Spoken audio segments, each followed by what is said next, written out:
Hi guys, so today demo lang natin yung ambient light.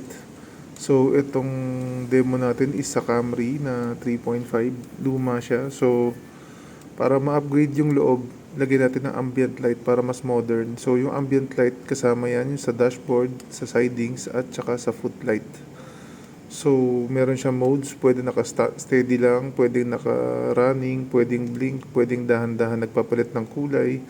But personally, gusto ko yung naka-standby lang na cyan, blue, white, ganyan. To pag dahan-dahan siya nag-change.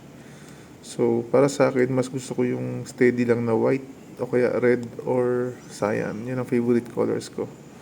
Yan. Ganito lang ang gusto ko. So, yan. Maliwanag siya compared sa mga OEM. So, parang medyo futuristic na ang dating ng sasakyan nyo.